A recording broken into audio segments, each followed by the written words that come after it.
Hey YouTube land, Neca Defenders there, doing another action figure review, and today we are continuing on with the Defenders of the Earth figure line from NECA.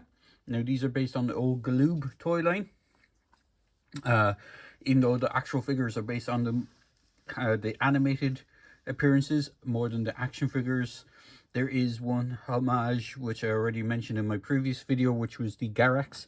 They did a San Diego Comic-Con exclusive version of Garax based on his original toy as opposed to the animated version, which is what this one is based on. It's based on his animated appearance as opposed to the actual action figure. So today we're looking at the second figure in wave 2, which he's numbered 4 out of 6. So he's technically the first of them. Then you got Lothar, which is number 5, and Garax, which is number 6, but I'm doing them in this order. So this is Mandrake the Magician, Master of Illusion. He comes with Magic Cane, Laser Blaster, and Blast effects. So flipping around the back of the box, you have a cross-sell of the original, of the other figures from Wave 1 and 2. And then you have Master of Magic, Spells and Illusions, Enemies Crumble in Fear and Confusion, Mandrake, which is the actual quote from the opening line of the cartoon. These are based on an old 90s cartoon. So this dapper, sophisticated magician is more adept at hypnotic deception than anyone on Earth.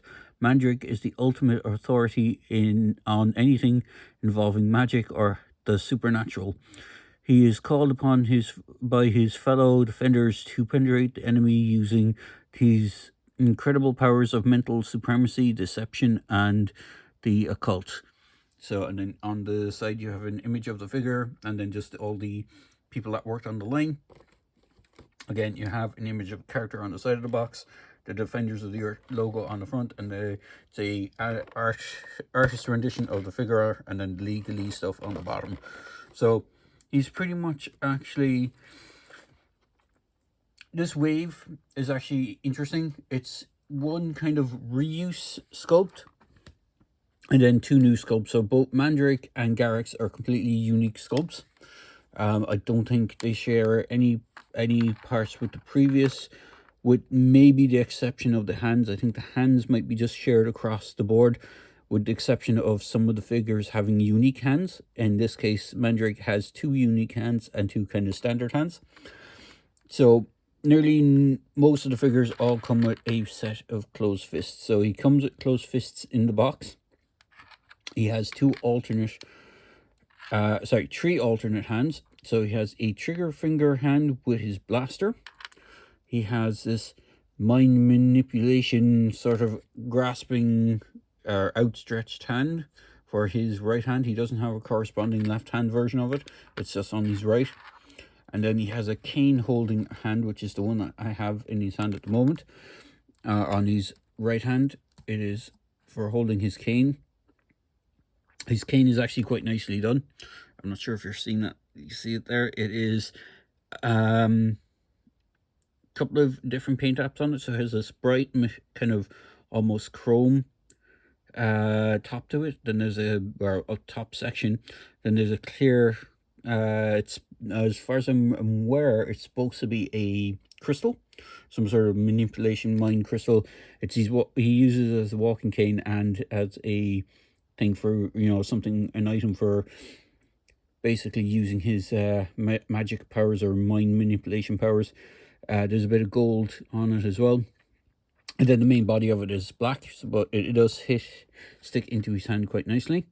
It doesn't really fit in any of the other hands, like the trigger finger hand. It doesn't really fit in too well. You can get it to grasp it, but it will kind of slip through. So, but it can hold in. One thing I have noticed as well, so he comes with a standard blaster. I'm pretty sure this is his one. So I was looking for his blaster earlier because I thought I might have misplaced it. One thing that is of interest is the first wave figure blasters has a more bluish metallic to it, dark blue metallic, whereas these wave 2 ones are actually slightly more purple. So they are the exact same sculpt, and the blast effects that you get with will fit on either or. So you have a small blast effect, and then you have the large blast effect, which will fit on to the barrel. So it just gives you an option for firing, for which way you want them to fire. His hand does hold the pistol. You just have to kind of wiggle it in there. It's probably best to put the pistol into the hand first and then put the hand into the body. These do suffer similar fate that the original ones have, but they actually made it a little bit easier. So the original figures were known for having issues with the joints, where when you started moving them, the paint would flake away. Now on some of the figures, if I just bring in Flash here, what they did was they made the joint out of the same color plastic as the red and not the skin tone. Whereas these Wave 2 figures, for the figures that have skin tone, they actually made they used skin tone plastic for the actual peg, which is a big difference. So you don't have the base color of the plastic coming through on the figure. Same deal with figures like Garrick's and Lothar. Lothar has brown plastic for his skin tone. Garrick's has white, and Mandrake has the kind of pinkish skin tone plastic, so he has that. But all in all, he is pretty cool. One other exception that he has compared to everyone else bar Ming is he has a soft goods cape that is part of his, that's attached to him when you get him.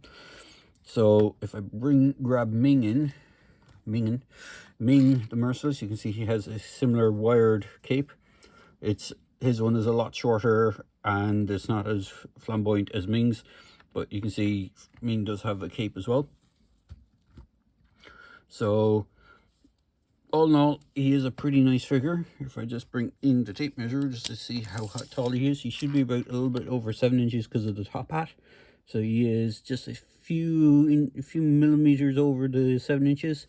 He does stand a little bit smaller than the others with the top, even with the top hat on. But he is quite a nicely designed figure. So you can see the face sculpt has a very, to me, it reminds me a lot of Tony Stark sort of face sculpt. The design of his face kind of has that Tony Stark look to it with the kind of pencil thin moustache. He does have the top hat. It is not removable. I'm not sure if they had intended to do a removable version of the top hat, but I don't remember him seeing much without the top hat on in the show. But then again, the show didn't run for many seasons. He does have double jointed elbows, which is interesting. It's interesting how they pulled it off. So his arms do straighten. There is a bicep swivel, or sorry, not bicep swivel, but a lower elbow swivel. So there's no bicep swivel because of the way he's designed. His outer waistcoat is sort of a rubbery plastic, as is his inner waistcoat. He does have the waist swivel. He doesn't have any ab crunch that I can see. It could be hidden behind all this suit, but it is not really usable.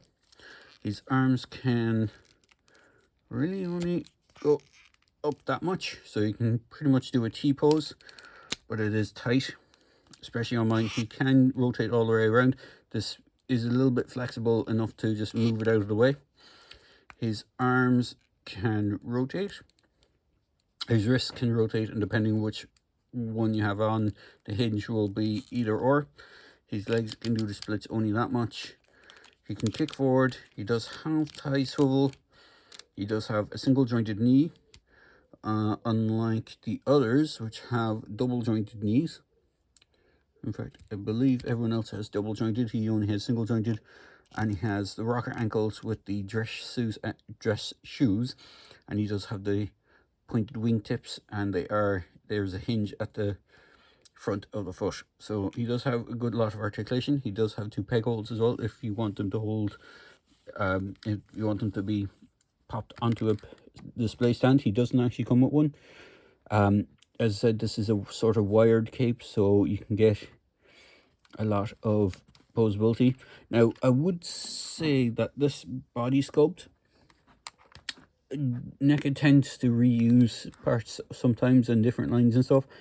I would almost think or fathom that this body or this body buck design might have been used for the either Phantom of the Opera figure, that they have coming out, or for the Dracula, the Bela Lugosi Dracula has very similar overtones on it. So I don't have either of those figures.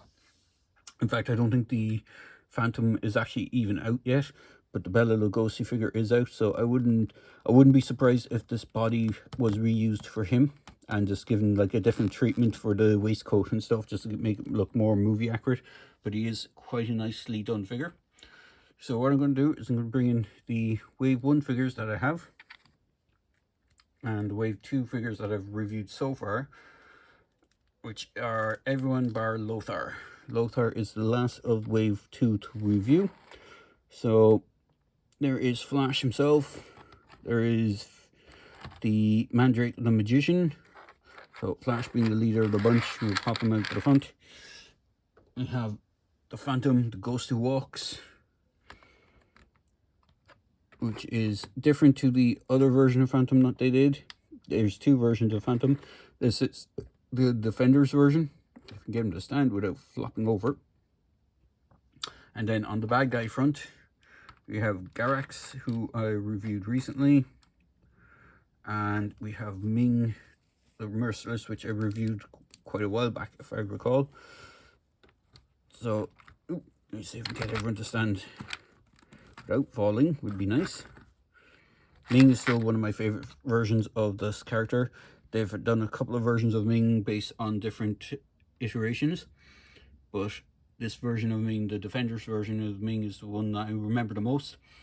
But overall, they are quite nicely done figures. So I do recommend picking up this line. It's a fairly small line of figures so far. I don't think they have plans to expand it more than what it is, because there wasn't that many characters in the show. There was the main good guys, which were Mandrake, Flash, Phantom, and Lothar. Lothar I'll do a group shot again when I get around to reviewing him, so they're all together.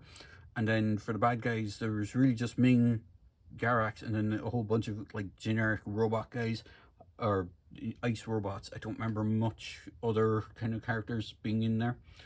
But for a size comparison, we'll just grab a NECA 7-inch figure.